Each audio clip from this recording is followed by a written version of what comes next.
Hello, everyone. I'm Michael Serapio. Welcome to Primetime Politics. Well, a bit of a different program for you right now because we are dedicating the next hour to show you coverage of the official visit of Joe Biden to Ottawa, his very first visit as U.S. president. Of course, he's been here before as vice president, but this was his first time as the U.S. head of state and head of government that began early on Friday with an arrival at Parliament Hill. Joining us right now, Rob Rousseau, the former bureau chief for the CBC, parliamentary bureau chief for CBC, as well as the Canadian Press, joining us in our coverage today. Rob, thank you for being with us.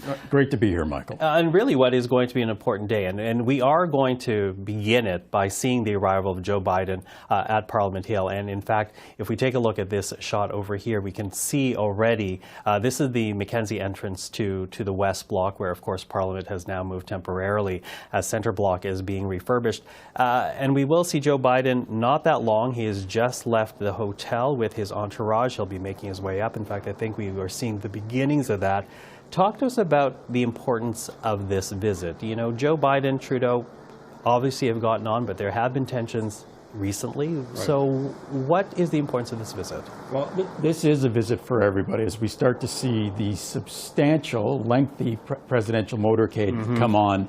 Look, it's an extraordinary event. There's only been 9 presidents who've addressed Parliament. He is going to be the 9th. It's special because the relationship isn't always an easy one. This is one of those rare times in history where the president and the Prime Minister actually get along. The relationship personally between the two is very good, so it's a moment when you can really advance the interests of the relationship because of that. Biden knows Canada, not just as his time as Vice President, but when he was the head of the Senate Foreign Relations Committee, he knew that there was, in some ways, some instability on his northern border because of the national unity question. I remember when I was a young correspondent in Washington, and I had a couple of scrums with him, he actually brought that up. How bad are things in Quebec? So this is a man who does have his fingers on the pulse of Canada that way.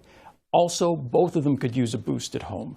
The Prime Minister is right now besieged a little bit on the issue of Chinese interference in our elections, and Joe Biden is not a popular president. Interestingly, though, he's a very popular president in Canada. Polls have been taken the last week showing that his favorability ratings are very, very high here. Again, not unusual for a Democratic president. He's coming here to get a little bit of a bomb. The Prime Minister could use a little bit of a boost as well, so it's an important moment for both of them. And we should say, even though we started seeing the cars arrive, again, this is the Mackenzie entrance to West Block of Parliament Hill. There are about 80 vehicles in this presidential motorcade, so I think we still may have some time before we see the so-called beast, the limousine that actually carries the U.S. president. But it is very interesting, to your point, because it was Kennedy's famous quote about geography making Canada and the U.S. neighbors, history making us friends, economics making us partners, necessity making us allies, and yet this is being billed as a chance to reaffirm our relationship. And I think in some ways that is a reference to the fact that there was strain on the relationship, in particular with the last administration. There was. You know, it's interesting you bring up Kennedy because he said that at a time when the relationship between him and Prime Minister Diefenbaker was actually quite wretched. They loathed each other. Kennedy was delivering nice words, but the personal relationship between them was awful. He mispronounced Diefenbaker's name, called him Diefenbacher. He mocked the Prime Minister's French. His wife, Jackie Kennedy, could speak French. When he heard Diefenbaker speak French, he said, if that guy can do it, maybe I can do it as well. But this is one of those rare moments when the two of them are genuinely affectionate towards each other, like each other, and a real moment for Canada to advance its interests if it can profit from that very good relationship at the top. And of course, the top line of that would be the economic relationship between our two countries, because Ottawa is an important trade partner, although under the Trump administration that was very much challenged by the very fact that NAFTA was thrown out and that had to be renegotiated. Let's take one more look here. That is The beast, as you see it. This is the presidential limousine, if you will, oftentimes called Cadillac One. The first car, even called the Stagecoach, is the code name, but also popularly known as the Beast. Let's take in the moment as members of the media get ready to snap their shots and photographs of the U.S. President arriving on Parliament Hill. They're opening those doors, and those doors probably weigh close to a quarter ton or a half ton each with all of that armor in there. They're able to withstand tank shells, they say. And here comes President Biden. Yeah, absolutely. And here we go. And I know the Prime Minister is waiting for him. Let's take it in. All right.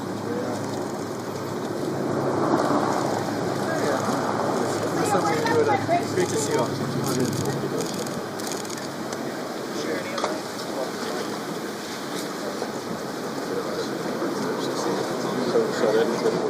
Make sure everybody comes in.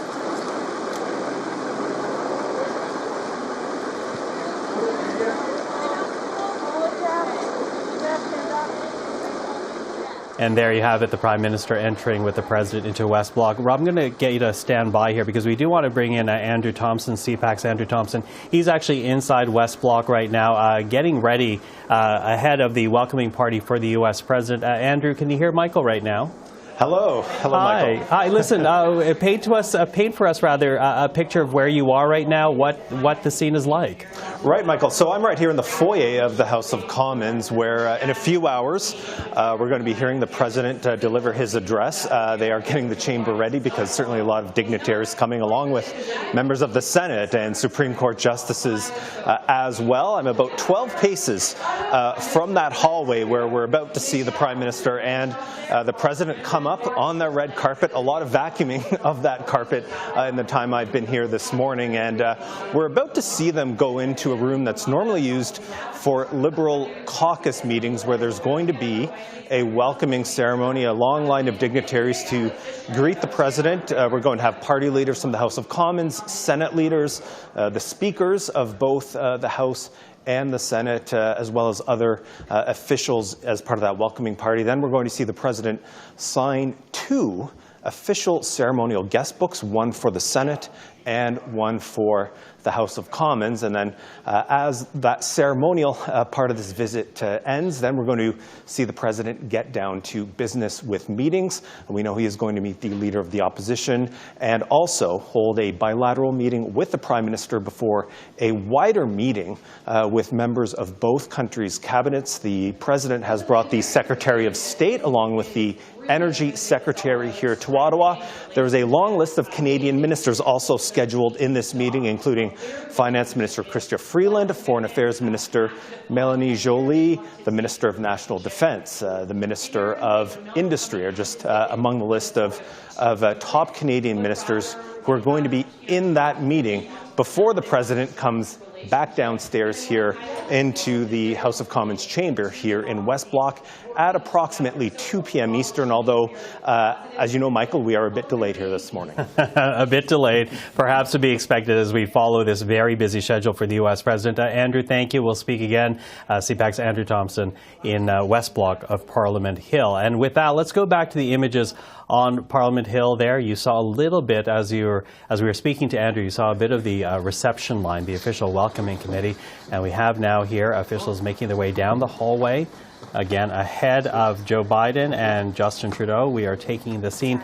You know, Rob, this is really quite the day and really a busy day for the U.S. President. They landed last night and they bill it as a 2-day working visit, but really it seems very much crammed into this one Friday. Yeah, what you're getting a look at over the next little while is the fact that it is a state visit. And with that comes a certain amount of pomp and a certain amount of protocol. And so he will go down the line and meet a whole bunch of people who are the Speaker of the Senate, the Speaker of the House of Commons. This wouldn't happen normally on a working visit, and just like the Governor General going out to meet him last night. And one thing we're going to see with Joe Biden, if you talk to the people who know him, is he likes to talk. He's not the kind of guy who's just going to shake hands and then move on. He will have words, and that's one of the reasons why he is always running late. Yeah. Somebody will say something to him. It becomes a conversation. Maybe we should get him on the air if he likes to talk. Exactly. He's like me, as I was saying to you, a bit of a sunburnt tongue. Well, let's look at the reception line. This is the official welcoming party. As you see there, Joe Biden shaking hands with George Fury, the Speaker of the Senate. Now Anthony Rota, Speaker of the House of Commons, as they continue to make their way down So this is quite the reception line, in fact, and you see there Pierre Poilievre getting ready to say hello as well. As we heard, there will be a separate meeting with him and the president, but right now part of the official welcoming on Parliament Hill. You've covered this more than once. Are you ever lacking in awe of the ceremony that's used in one of these visits? Everybody is probably kind of starstruck right now. It was very interesting to listen to Mr. Poilievre say, we believe an active opposition is an important part of government in our country. You know, a lot of the work gets done behind closed doors. Mm-hmm. A lot of the work was probably done last night over dinner, and then after dinner there were pictures of the Prime Minister and the President having a lengthy chat. I'm sure the Prime Minister briefed him on the opposition leader. I wouldn't think that they would be necessarily kindred spirits philosophically. Also very interesting to watch the Prime Minister not acknowledge Pierre Poilievre at all. He didn't shake his hand, he didn't say hello. So there appears to be a little bit of frost between the two of them as the President went on down the line. Wow. It'll be very interesting to see the exchange between Mr. Boisvert and the President. Let's listen in. Mr. President, honored to meet you. Thanks for the New Democratic Party, like the Labour Party. You do great things for the Labour workers to be in the same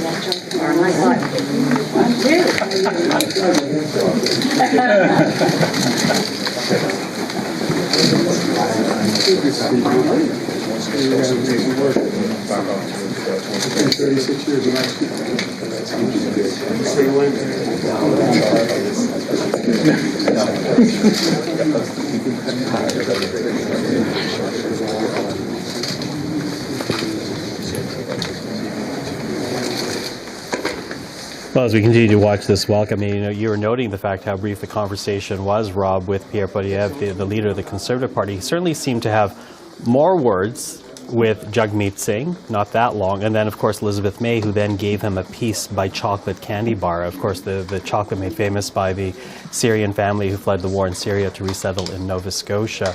Let's just watch this moment as Joe Biden signs the official guest book, and we'll pick up our conversation after that.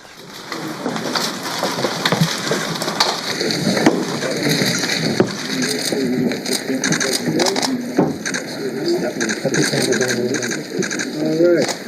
Thank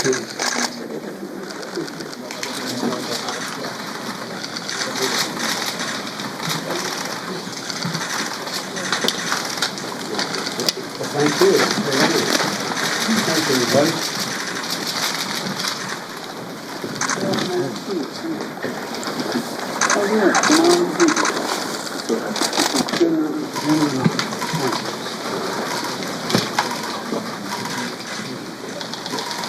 All right. 1 hour? Yeah, 1 hour. Don't let the Prime Minister keep him chocolate just like that. We'll get it back. Who's got it? Another chocolate? Okay. Thank you. This is actually... this is come down to time there, my friend? Yeah, appreciate it. Was that right? The Syrian refugees have started an extraordinary event in business here in Canada and contributed much to what we do. And depending on how tough the questions are, we can share these questions.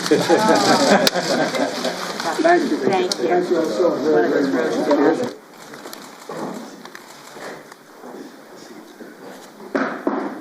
What a real pleasure it is to welcome President Biden to Ottawa, back to Ottawa. It's so great to see you, Joe. Obviously, we've been working closely together over the past few years on how to build strong economies for everyone in our two countries and around the world, how to continue our fight against climate change and prepare a stronger economic future for everyone, but also how we deal with changing geopolitical security contexts and how we continue the important work of keeping our citizens safe and standing up for our values everywhere around the world. We have no greater friend and ally than the United States, and it's always a real pleasure to be able to welcome you and to sit down with you. C'est un énorme plaisir de pouvoir accueillir le président. I am delighted to be able to welcome here President Biden and Joe and myself have been working for several years regarding economic growth for everybody, the fight against climate change, and also the complex security climate and the defense of our democratic values. And I'm delighted to have him here. Between meetings, I think 2016 I was here, and the one great thing, and I tell other world leaders I meet with when they ask about the geopolitical circumstances of the world, I said, we're lucky. We have Canada to our north, share these values. All the values are the same. We disagree in degree on things occasionally, but there's no fundamental difference in the democratic values we share. And it really makes a big difference. And so it's an honor to be here. We have a lot to talk about, and I think we're get a lot done today. Mr. President, have you been with the guys for Canada? Mr.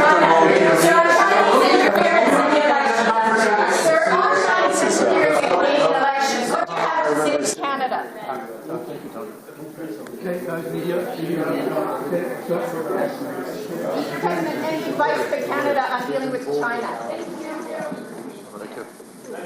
Guys, thank you very much.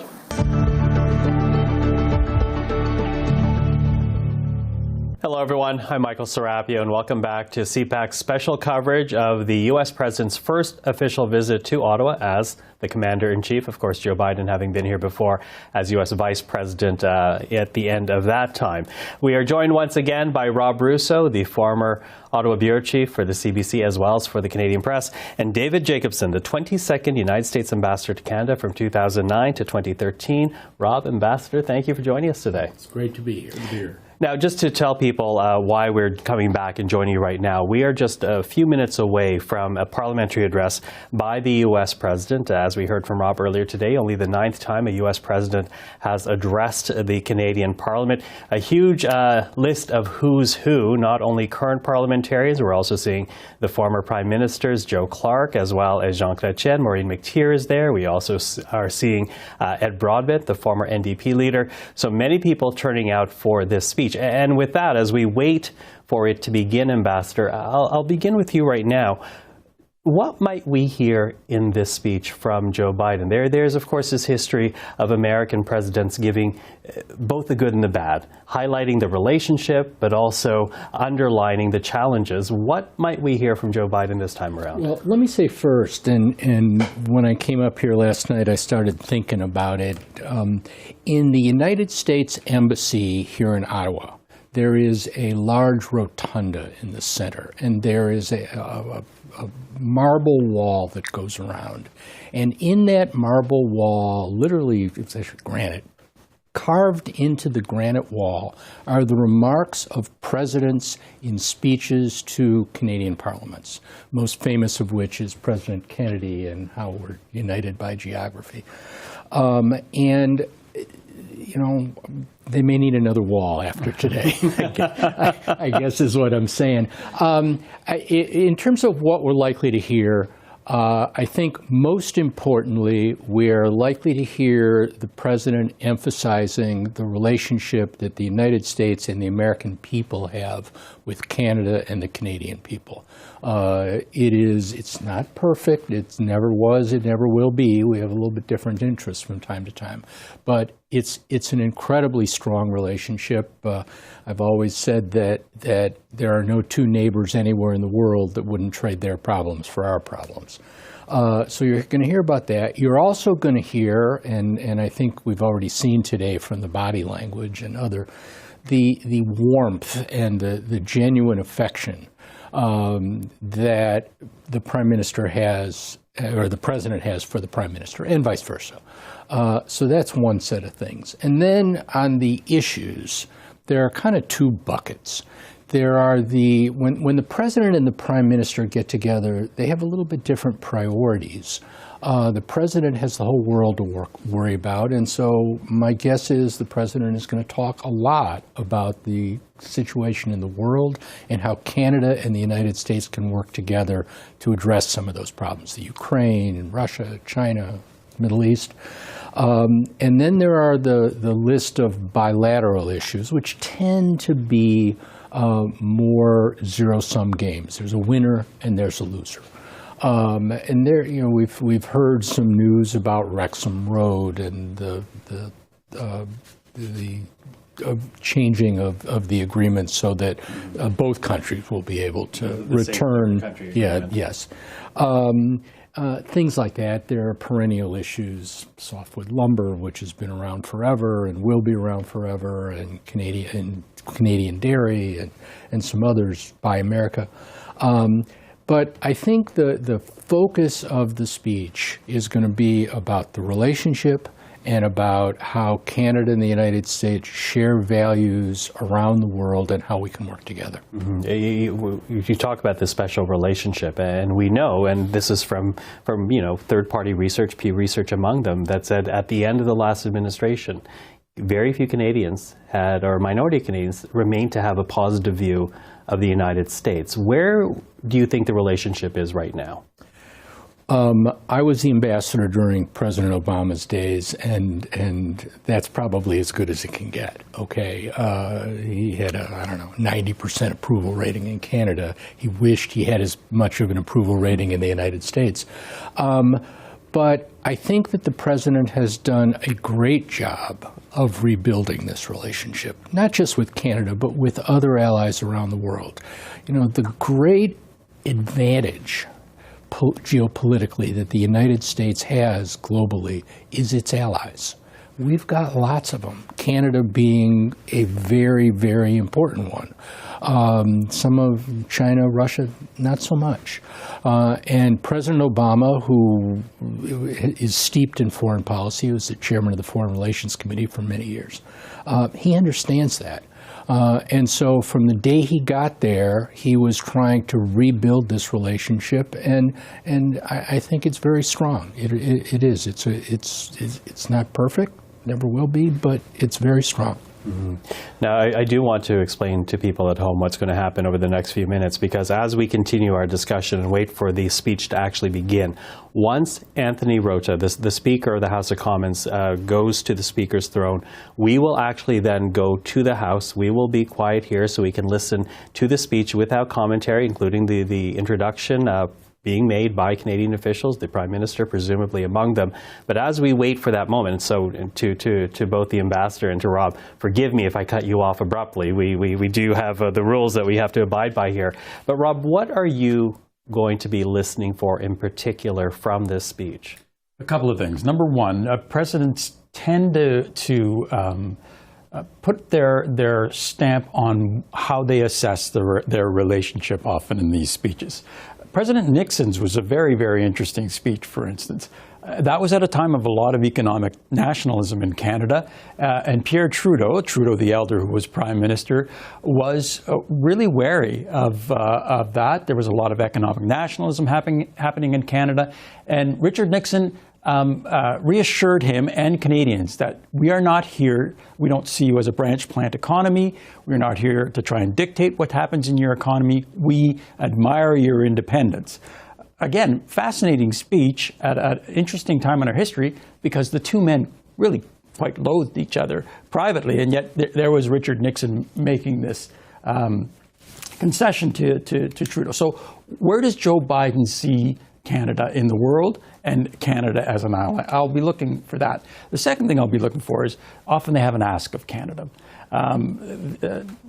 President Obama had an ask of Canada, step up a little bit. We want to see more of you out there. What is Joe Biden's ask of Canada going to be at this time? I'll be watching and listening to hear what that might be as well. The ambassador referred to what's going on around the world. Clearly, I think the Americans are pleased with what we're doing in the Baltics for Ukraine, would like to see us do more in Haiti, but is there anything more that the Americans would like us to do globally? Is there anything more that they would like us to do in terms of our economic partnership? And is there anything that they're particularly concerned about in terms of Chinese interference, which is a huge, huge issue here? Or will he offer reassuring words? Those might come during the press conference later, but I'll be keeping my antenna bristling for those as well. Mm-hmm. And let's talk a bit about security, Ambassador, if you will, because, of course, as you know, right now, for weeks, this country, this city and Parliament has been very much focused on the foreign interference that we are hearing took place in 2019, 2021. How troublesome is that for Washington? All right. Well, we have our own history of foreign interference with our elections.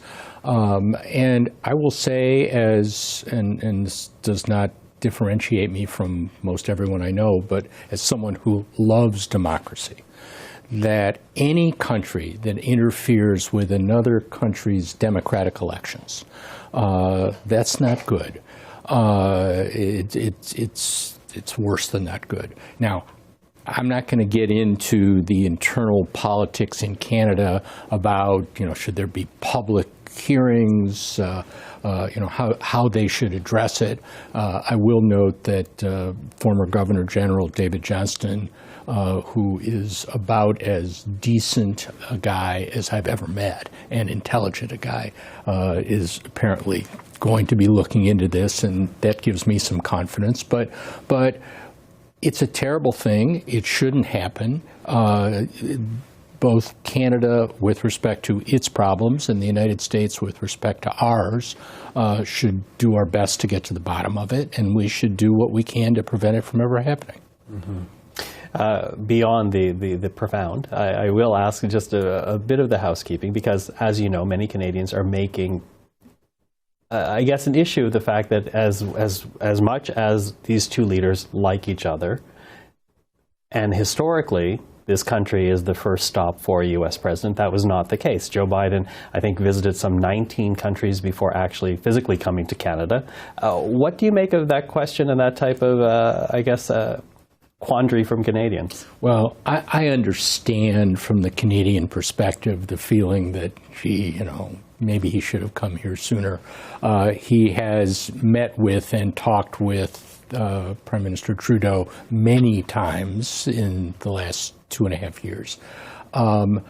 One thing I always find, back when I was in the government, whether it was when I was working in the White House or when I was the ambassador to Canada, there would always be people who'd say, why aren't you doing this now, or why aren't you doing that? And I would oftentimes think to myself, well, if they knew kind of some of the competing issues that I'm trying to deal with, or the president's trying to deal with, they might see this a little bit differently. So, I can't answer how he has set his schedule. I'm not there anymore. But I wouldn't read too much into this. And I wouldn't at all read into this the fact that he doesn't care about, doesn't think about Canada. I have had personal conversations with him about this. And I can assure you he is just immensely fond of this country, immensely so. I wonder if you were advising him, and he'd be in big trouble. Well, it sounds like you already are advising him, given what you said. The Canadians would like to hear the president say something reassuring about the integrity of our elections. Would you advise him to say something like that? That's an interesting question, and I think my answer would be I would not, because it is an internal political problem in Canada. I think he can speak more generically Right. about the problems of interference in democratic elections, as we talked about earlier. But I'm not so sure that it is up to any foreign leader to say to the Canadian government, the Canadian people, this is what I think you should do.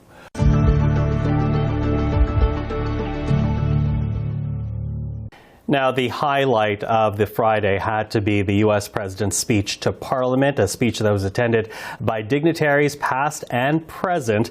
We'll show you that speech, or at least a bit of it right now, followed afterwards by a bit of the news conference that the U.S. President held with the Prime Minister.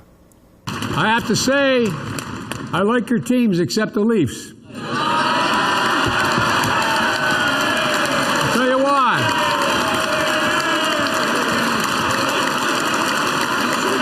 I'll tell you why. I'll tell you why. They beat the Flyers back in January. That's why. And if I didn't see that, I married a Philly girl. If I didn't say that, I'd be sleeping alone, fellas. I like you, but not that much. For more than a century of that historic endeavor, Canada and the United States have had each other's backs. In war and in peace, we have been the stronghold of liberty. Safeguard for the fundamental freedoms that give us our lives, literally, give our lives meaning. We have gladly stepped into the responsibilities of global leadership because we understand all that is at risk for Canadians and Americans alike when freedom is under attack anywhere in the world. Today, our destinies are intertwined and they're inseparable, not because of the inevitability of geography, but because it's a choice we've made again and again. The United States chooses to link our future with Canada because we know that we'll find no better partner. And I mean this from the bottom of my heart. No more reliable ally, no more steady friend. And today I say to you and to all the people of Canada that you will always, always be able to count on the United States of America. I guarantee you. Together, we have built a partnership that is an incredible advantage to both our nations. That doesn't mean we never disagree, as any two countries will do from time to time.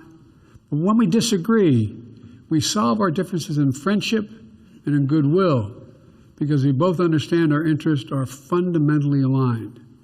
The world needs Canada and the United States working together with our partners around the world to rally strong and effective global action.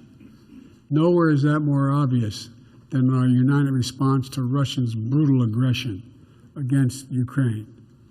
We've stood together. We've stood together to defend sovereignty, to defend democracy, to defend freedom for ourselves and all who wish it. And I'm very glad to see the two Michaels, Michael Scarvo and Michael Kovring, are safely back to their families after more than 1,000 days. 1,000 days in detention. If my mother were here, she'd say, God bless you both.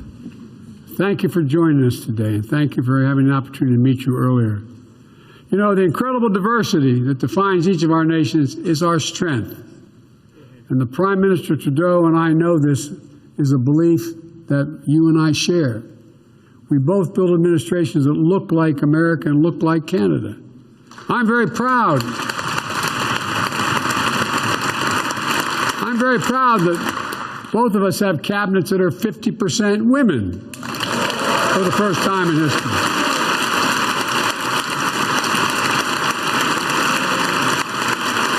Even if you don't agree, guys, I'd stand up.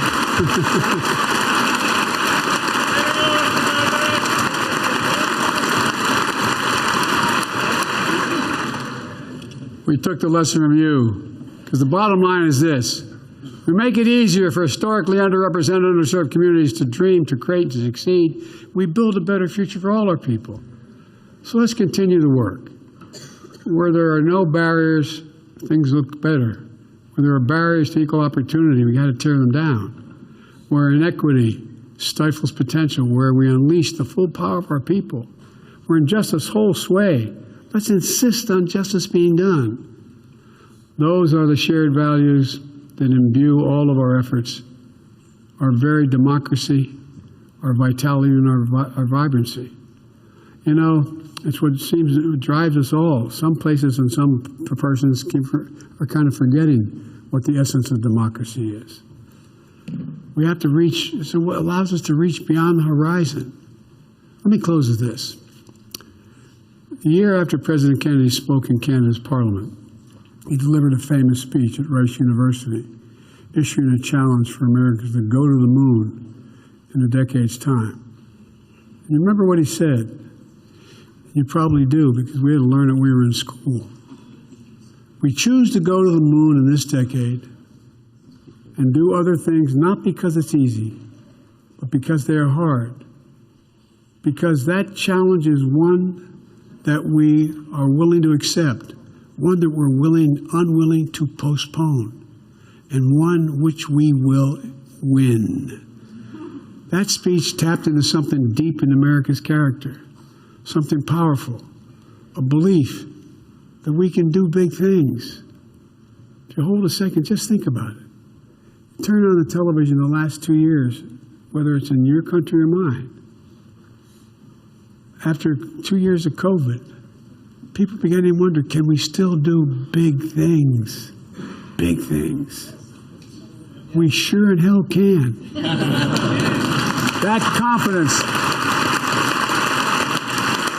I believe it with every fiber of my being, that confidence can make the most audacious dreams reality. And less than 7 years after Kennedy's speech, the entire world watched humanity lift its first footprints on those further shores. It inspired a generation and spurred much of the technology advancement we now enriches our daily lives. Today, our world once more stands at the cusp of breakthroughs and possibilities that have never before even been dreamt of. And Canada and the United States are leading and will continue to lead the way. In just a few days,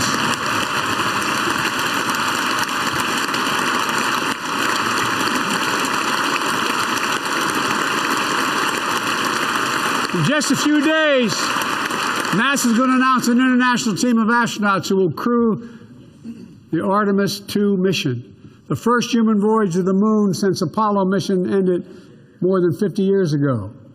Will consist of 3 Americans and 1 Canadian.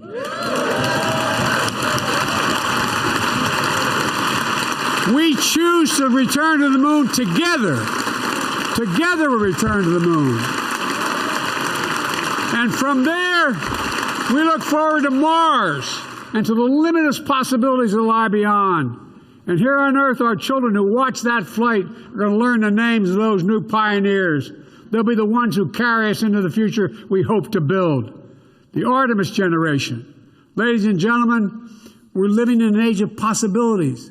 Xi Jinping asked me in the Tibetan Plateau, could I define America? And I could have said the same thing if he asked about Canada. I said, yes, one word. And I mean it, one word. Possibilities. Nothing is beyond our capacity.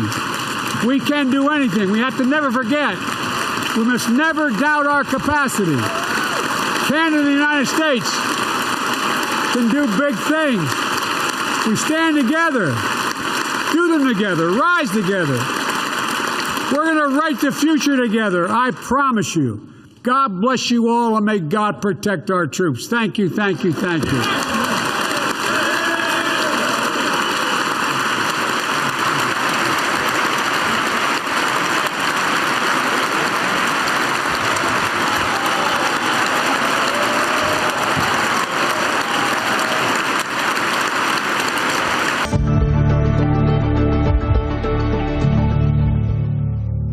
Thank you, Mr. President. 2 questions, one for each of you. Mr. President, you talked today about the security and economic partnership with Canada. President Xi just went to Russia and expanded China's economic commitment with that country. Why do you think many leading countries are choosing to form competing partnerships, and what does that mean for the world? Prime Minister Trudeau. Oh, sorry. Canada recently banned TikTok on government devices. Knowing what you know, are you comfortable with the idea of your children or family members using TikTok? Thank you. I've responded to the question first. Well, first of all, look, in 10 years, Russia and China have had 40 meetings. 40 meetings. And I disagree with the basic premise of your question. We have, significantly expanded our alliances. I haven't seen that happen with China and or Russia or anybody else in the world. We're in a situation in the United States where NATO is stronger. We're all together. The G7, the Quad, the ASEAN, Japan and Korea. I have, my staff pointed out to me, I have now met with 80% of the world leaders just since I've been president. We're the ones expanding the alliances. The opposition is not. Name for me where that's going. And tell me what I don't mean to literally that, but rhetorically. Tell me how, in fact, you see a circumstance where China has made some significant commitment to Russia. And what commitment can they make? Economically. Economically. Pardon me? Their trade has increased, sir. Yeah, their trade has increased compared to what? Look, I don't take China lightly. I don't take Russia lightly. But I think we vastly exaggerate. I've been hearing now for the past 3 months about China is going to provide significant weapons to Russia, and they're going to. Well, I've been talking about that. They haven't yet. Doesn't mean they won't, but they haven't yet. And if anything's happened, the West has coalesced significantly more. How about the Quad? How about Japan and the United States and South Korea? How about what we've done in terms of AUKUS? How about so I just want to put it in perspective. I don't take it lightly what China, and Russia are doing. And it could get significantly worse. But let's put it in perspective. We are uniting coalitions. We, the United States and Canada. On TikTok, we made a similar decision to the American government and others when we said that we do not feel that the security profile is safe for government-issued phones. There are concerns around privacy and security, and that is why we have banned TikTok from government-issued phones. But your question, Josh, was about what I do as a parent of teenagers and my kids on social media. And on that, I am obviously concerned with their privacy and their security, which is why I'm glad that on their phones that happen to be issued by the government, they no longer access TikTok. That was a big frustration for them. Really? This applies to us too, Dad? Yes, I just did that. But I think as parents, we are understanding, particularly of teenagers, just how much of our kids' lives are lived online and how much they are impacted not just by influence the way their friends are and peer pressure that all of us went through as teenagers, but a degree of misinformation, disinformation, and malicious activity that is allowed for by incredible advances in technology that we are benefiting from in so many different ways. As governments, we have to make sure we're doing what we can to keep people safe in the public square, making sure we're pushing back against hate speech and incitations to violence online, and we're carefully calibrating legislation to do that. As a parent, I spend a lot of time talking to my kids about what's online and how they should try and go outside and play a little more sports and not get so wrapped up in their phones. And we're going to continue to do that.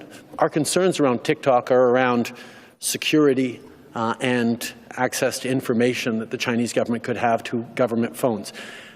It's just a personal side benefit that my kids can't use TikTok anymore that I recommend everyone to use my encouragement to try and do.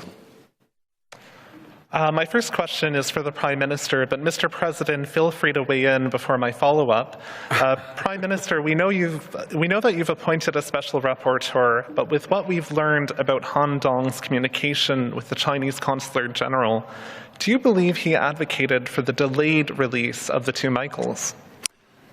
First of all, Han gave a strong speech in the House that I recommend people listen to, and we fully accept that he is stepping away from the Liberal caucus in order to vigorously contest these allegations.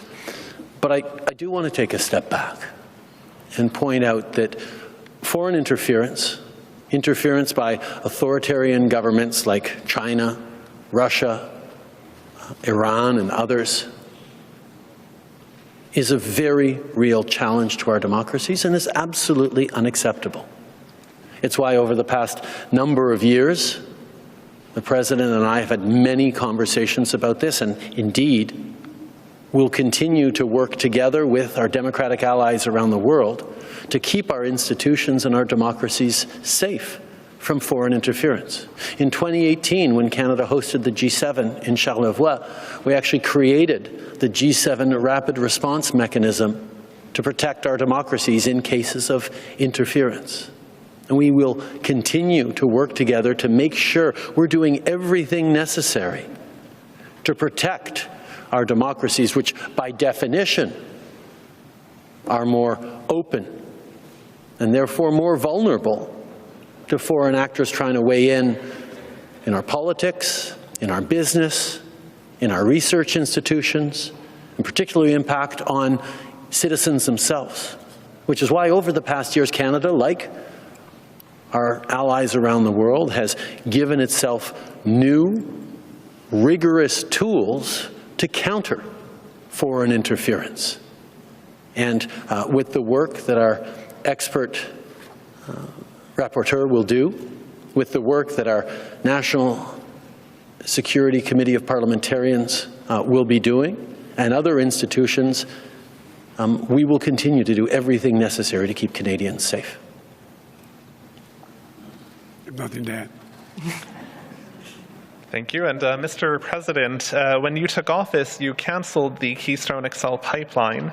This week, your government delayed the environmental assessment to reroute Enbridge Line 5, and at the same time, you're approving oil drilling in Alaska. So what's your response to people who say it's hypocritical to stymie Canadian energy projects while allowing your own? First of all, I don't think it is, but I'll be very brief. The difficult decision was on what we do with the Willow project in Alaska. And my strong inclination was to disapprove of it across the board. But the advice I got from counsel was that if that were the case, I may very well lose in court and lose that case in court to the oil company, and then not be able to do what I really want to do beyond that, and that is conserve significant amounts of Alaskan sea and land forever. I was able to see to it that we literally able to conserve millions of acres, not a few, millions of acres of sea and land forever, so it cannot be used in the future. I am banking on, we'll find out, that the oil company is going to say that's not going to be challenged, and they're going to go with 3 sites. And the energy that is going to be produced there, estimated, would account to 1% of the total production of oil in the world. And so I thought it was the better gamble and a hell of a trade-off to have the Arctic Ocean, the Bering Sea, and so many other places off limits forever now. I think we put more land in conservation than any administration since Teddy Roosevelt. I'm not positive of that, but I think that's true. Thank you all. This is what concludes today's press conference. C'est ce qui met fin à la conférence de presse d'aujourd'hui. Thank you.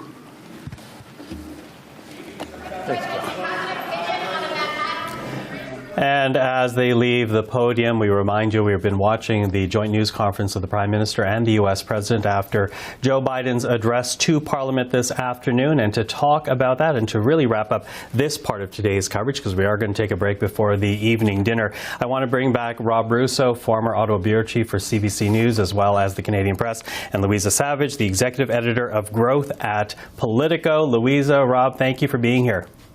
Great to be here, Mike. Listen, I'm going to divide up my first question to the both of you. And Rob, you're here in Ottawa. Louisa, you're in Washington. So, Rob, my first question to you. From the Canadian perspective, having seen the announcement, the communique rather, and watching the day's events, where do you think Canada has gained? What areas has Canada gained in when it comes to this visit? Hard to determine that right now because a lot of what they've announced doesn't really take effect until the future. But if you looked at what the government had set out in terms of what it needed to accomplish, they came very, very close to checking off almost everything on their list. Number one, they needed to guarantee that Canadian industry would not be shut out of the industries of the future: clean energy, clean tech, environmental cleanup, the electric vehicle revolution, and they got the president's word that Canada is going to be a critical part of that. The other thing that the Prime Minister needed to hear from the President and needed from the United States was the shutting down of the irregular migration at Roxham Road. And they got a deal on that as well. Those things are two things that were very, very important for the Prime Minister and the government to accomplish out of this. The third thing is, look, as we said before, Prime Minister Trudeau has been in a bit of a spiral politically. This allowed him, for a few hours anyway, to pull back on the rudder, to have the President of the United States here, to display what is clearly an affectionate relationship between two people who like each other and who at the executive level of government can actually get things done. That was kind of demonstrated by what was produced today. It was very, very interesting to hear President Biden refuse to answer a question about Handong and Chinese interference. Clearly, he did not want to weigh in on a subject that he thinks is a political grenade here in Canada. Which I'll get to back in a second. But Sure. Louisa, I'll get you in now. From the American perspective, what was accomplished with this visit, do you think? I think the most important thing that the United States is looking for right now as it goes around the world and meets with leaders is a strong show of support and solidarity among democracies, a show of support towards Russia, towards China, that not just the West, but democratic countries around the world are united, both standing strong in support of Ukraine, but also standing strong economically, looking forward to the future of taking on the competition from China. And I think in this meeting, it seemed to me like a lot of optics on that and a lot of very strong and I would say accurate rhetoric when the president talked about this is an inflection point. It absolutely is an inflection point. You have, Russia waging war on Ukraine. You have China being extremely strategic about how it controls the resources for clean energy. And then you have climate change, which is driving a complete overhaul of the industrial base. And I think the bottom line is, unless Western democracies find ways to access these critical minerals that we've been talking about, the leaders have been talking about all day, if they find ways to actually build the technology they need, if they don't, they will not be producing vehicles, in the next couple of decades, because we're moving away from traditional fossil fuel vehicles. So I think that scene setting was really effective today. I think the talk about an inflection point, and in the speech by President Biden, this call for doing big things, building big things together. But going through the communique, it's hard to see exactly how we're stepping up to that challenge. There was an announcement of a year-long task force on critical minerals that will be co-chaired by Deputy Prime Minister Freeland, and then a special coordinator from the White House. I mean, that, it wasn't a cabinet secretary level that was announced. It was this more bureaucratic, low-level person. So we'll see what that all amounts to. There's been talk about, how can the United States use the Defense Production Act to fund and finance development of critical minerals in Canada. But the reality is right now, everyone's dependent on China. It's going to take an incredibly long time to build mines for these critical minerals. And given the lofty rhetoric, the big issues that were set out, it doesn't seem like any huge steps were taken here. And there doesn't seem to be yet, maybe they'll coalesce around this, but there doesn't seem to be a vision for how North America should really go about this. And maybe this task force will start to do that. But it felt like very small steps on that kind of big challenge. Yeah, well, picking up on that point, I'll bring you here, Rob. We know, when you talk about critical minerals in this country, so much has yet to be decided. The environmental assessment of it, are they willing to expedite environmental assessment? And what about the building of a road to the Ring of Fire in Northern Ontario, which would access where the critical minerals are? It's just one we've been site. talking about for decades. Yeah, look, what you're asking and you're answering by asking the question is there are no facts in the future. President Biden expressed befuddlement as to why people might be concerned about this. He said, I'm a little confused as to why this might be a disadvantage for Canada.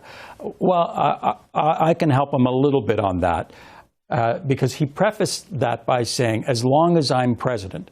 Well, we've just, before he was president, there was a guy named Donald Trump who came in and essentially tore up all of the agreements that we had written in stone, agreed upon after years of negotiations. As long as he's president, Justin Trudeau is going to be able to pick up the phone and get the president of the United States to listen to him, without a doubt. But President Biden isn't very popular in the United States. He's popular in Canada, but not in the U.S. Depending on who his opponent might be, he could go down to defeat if he decides to run again. We're not even sure if he's going to decide to run again. So there are a lot of unknowns in the future and very few facts in the future. Mm-hmm. Now, one other sticking... Oh, go ahead, Louisa. I was going to say absolutely, and what was striking to me was obviously this trip was also an attempt just to reset relations, right? I mean, Canada had been on such a defensive posture in its relationship with the United States, especially under the Trump administration, where they were constantly, battling back against the renegotiation of NAFTA and some of the harsh words from President Trump. And then under the beginning of the Biden administration, there was the Inflation Reduction Act, which Canada also battled to get certain carve-outs and exemptions from. And so this is now an attempt to kind of say, okay, let's move forward on a friendly basis. I will note that here in Washington, of course, the big issue is the European Union wanting carve-outs from the IRA.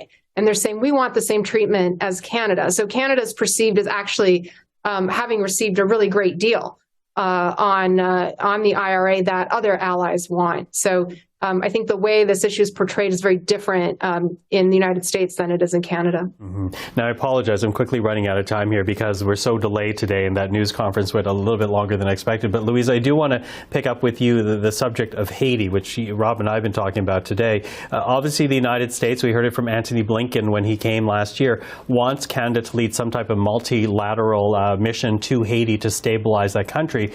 But there is pushback from Ottawa. Instead, what we're having here is this announcement of $100 million for equipment, financial support, and training for police. Where does that leave that ask from Washington? Will they be picking it up again?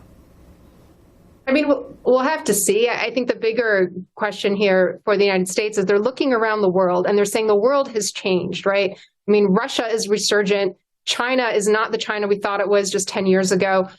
These are big competitors and big threats. Who are our allies and who is going to lead? And so they're looking to Canada. What can you lead on? They're looking to other countries. We have, new countries joining NATO. This is a moment of everyone reorganizing and thinking about what do the next 10 years look like. And Canada has done some work on bolstering its defense spending and its acquisition of military equipment. But how is it planning now to lead? Is it just going to wait for the U.S. to do it, or is it going to take a more aggressive sort of leadership role on certain issues? And so Haiti is one area where I think the United States has always looked to Canada to say, hey, can you be more assertive, more proactive in the hemisphere? And Ottawa has said, we're not comfortable. We have our own assessment of what will and won't work here. And this is a difference of opinion. So whether the United States will keep pushing on that, we'll see. Louisa Savage, thank you for this. Rob Russo, thank you for the day. Sorry that we're out of time, but again, I really appreciate both of you joining our program today. And so ended a very busy day for the U.S. president, wrapping up a 2-day working visit, as it has been described, ending with a gala dinner at the Canadian Aviation and Space Museum. Thank you for joining us as we shared with you the highlights of the visit. I'm Michael Serapio. For everyone here at CPAC, we'll see you again next time.